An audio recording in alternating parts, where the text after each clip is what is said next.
اردو شاعری بہت مقبول ہے، پاپولر ہے اور لوگ اسے بہت پسند کرتے ہیں۔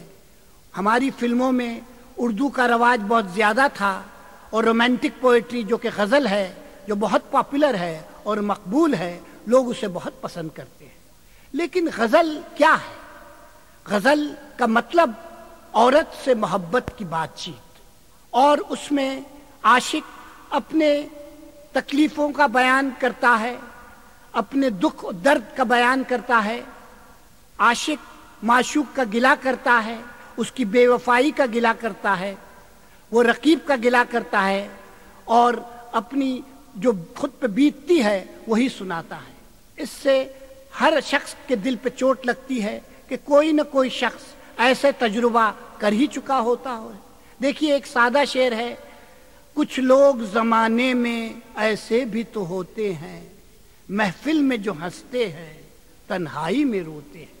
بھلا بتائیے، کوئی ایسا شخص، کئی ایسے لوگ ہیں جو دکھاوے کے لیے ہنستے ہیں لیکن دل ان کا جلتا ہے، رات کی خاموشی میں روتے ہیں، تو بے ساختہ ان کے دل پر چوٹ لگتی ہے ایسی باتیں سن کر۔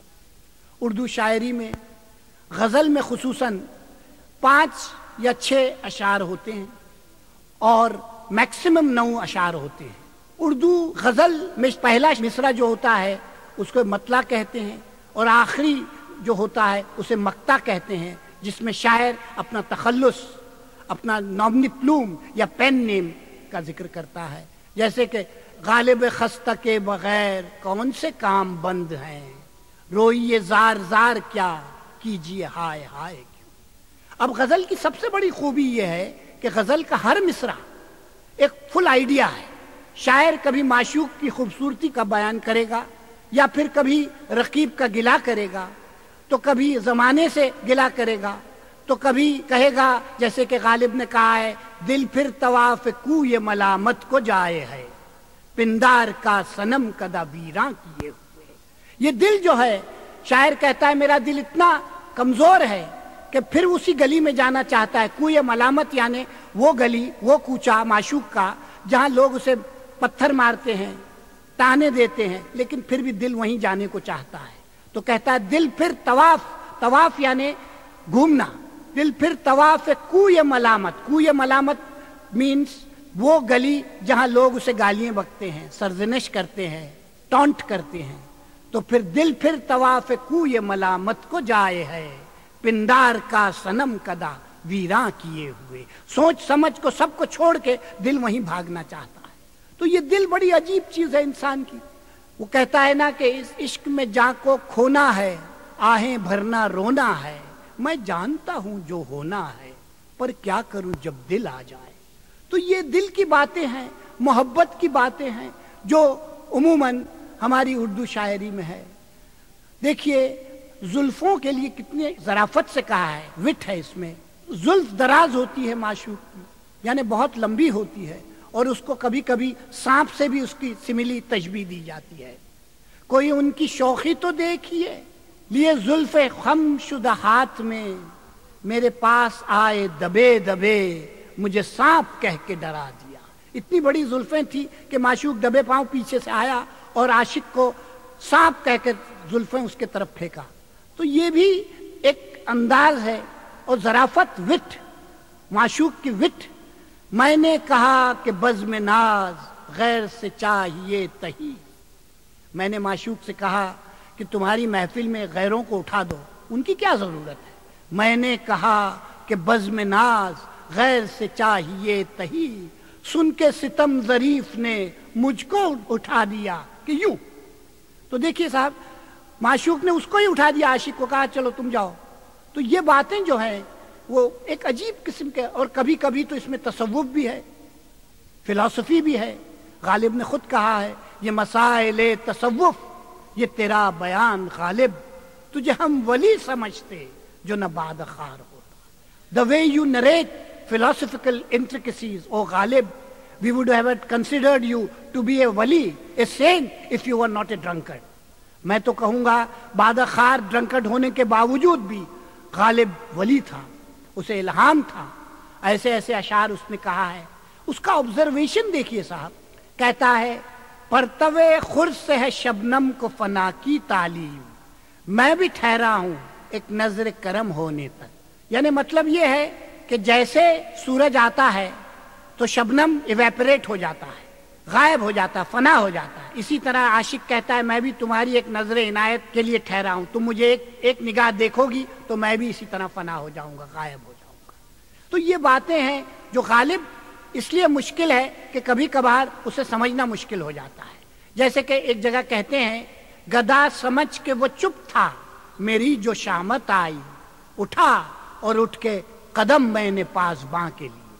اب یہ شعر میں مطلب یہ ہے کہ دیکھیے وہ زمانے میں معشوق پردے میں رہتا تھا، اس کو دیکھنے کے لیے عاشق اس کے گھر کے ارد گرد گھومتے تھے، کبھی وہ بالکنی پہ آ جائے تو نظارہ ہو جاتا تھا، تو سب عاشق کھڑے ہوئے تھے کہ وہ بالکنی پہ آئے گی، بام پر آئے تو ہم دیکھ لیں گے۔ پاسباں یعنی گیٹ کیپر، جس کو رقیب بھی کہتے ہیں۔ رقیب actually rival in love was the gatekeeper. اس زمانے میں وہ کسی کو جانے نہیں دیتا تھا اوپر، وہ گیٹ کیپر نے سب کو لاٹھی مار کے بھگا دیا، مگر مجھے گدھا سمجھ کے فقیر سمجھا۔ میری حالت اتنی بری تھی، میری داڑھی بڑی ہوئی تھی، میرے بال بکھرے ہوئے تھے، میرے کپڑے گندے تھے، وہ سمجھا یہ کوئی فقیر ہے تو مجھے چھوڑ دیا، مگر میں بے وقوف، میں سمجھا کہ وہ مجھے بھی نکال دے گا، تو میں نے اس کے پیر پکڑ لیا کہ مجھے دیکھنے دے۔ تو پاسباں کو تعجب ہوا کہ تو بھی عاشق ہے۔ تو کیا خوبصورتی سے غالب نے اس چیز کو بیان کیا ہے، گدا سمجھ کے وہ چپ تھا، میری جو شامت آئی اٹھا اور اٹھ کے قدم میں نے پاسباں کے لیے۔ اردو میں ایسے اشعار ہیں کہ آپ کو فلاسفیکل ہائٹس پہ لے جاتے ہیں، جیسے کہ غالب نے کہا ہے نہ تھا کچھ تو خدا تھا، کچھ نہ ہوتا تو خدا ہوتا، ڈبویا مجھ کو ہونے نے، نہ میں ہوتا تو کیا ہوتا۔ شاعر کہتا ہے کبھی عرش پر کبھی فرش پر، کبھی تیرا در کبھی در بدر، غم عاشقی تیرا شکریہ میں کہاں کہاں سے گزر گیا۔ تو اردو میں امیجنیشن بھی بہت بڑا کام کرتا ہے۔ تصور میں لڑی ان سے جو آنکھیں تو یہ پوچھوں گا، محبت تم سے کرتا ہوں زمانہ کیوں ستاتا ہے۔ تو یہ اردو شاعری کی خوبیاں ہیں۔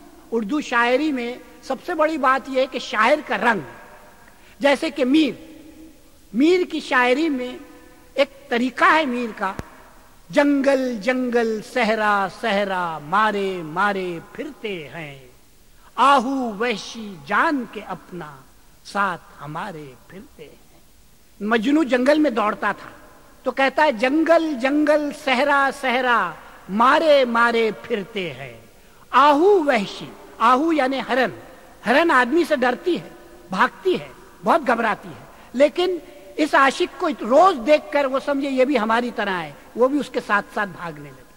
آہو وحشی جنگلی ہرن، آہو وحشی جان کے اپنا ساتھ ہمارے پھرتے ہیں۔ تشبیہ دیکھیے، سملی، ہرن کے ساتھ کمپیر کر رہا ہے شاعر معشوق کی آنکھوں سے، اور ہرن ڈرتی ہے تو کہتا ہے دور بہت بھاگو ہو ہم سے، سیکھ طریق غزالوں کا، غزال یعنی حرم، ہم سے دور بھاگتے ہو ہرن کی طرح، ہرن جیسے آدمی کو دیکھ کے بھاگتی، تم بھی بھاگتے ہو، تو کہتا ہے دور بہت بھاگو ہو ہم سے، سیکھ طریق غزالوں کا، وحشت کرنا شیوا ہے کیا اچھی آنکھوں والوں کا۔ دیکھیے یہ میر کا رنگ ہے، غالب کا رنگ اور ہے، ذوق کا رنگ اور ہے، جگر تو شہنشاہ غزل ہیں، تصور میں اس سے بڑی غزل کہاں ملے گی۔ وہ کب کے آئے بھی اور گئے بھی، نظر میں اب تک سما رہے ہیں، یہ چل رہے ہیں، وہ پھر رہے ہیں، یہ آ رہے ہیں، وہ جا رہے ہیں، شباب رنگی جمال رنگی، وہ سر سے پا تک تمام رنگی، تمام رنگی بنے ہوئے ہیں، تمام رنگی بنا رہے ہیں۔ معشوق چلا گیا لیکن اب تک وہ یہ پھر رہے ہیں، وہ آ رہے ہیں، یہ جا رہے ہیں۔ دیکھیے کبھی کبھی شاعر لفظ کا کس خوبی سے استعمال کرتا ہے۔ اکبر الہ آبادی بمبئی آئے، دریا کے کنارے گئے تو ایک پارسی لڑکی کھڑی تھی، اور پارسی تو برقع ورقع کرتے ہی نہیں، وہ اس کے بال لہرا رہے تھے، اسے دیکھا تو کہنے لگے لبے ساحل پہ حسن پارسی کو دیکھ کر اکبر، بہت مشکل ہے رہنا بمبئی میں پارسا ہو کر۔ پارسا کا مطلب ہے پایس، تو کتنا اچھا لفظ استعمال کیا پارسی کے ساتھ پارسا کا۔ اردو زبان سے پہلے فارسی زبان کا بھی رواج تھا.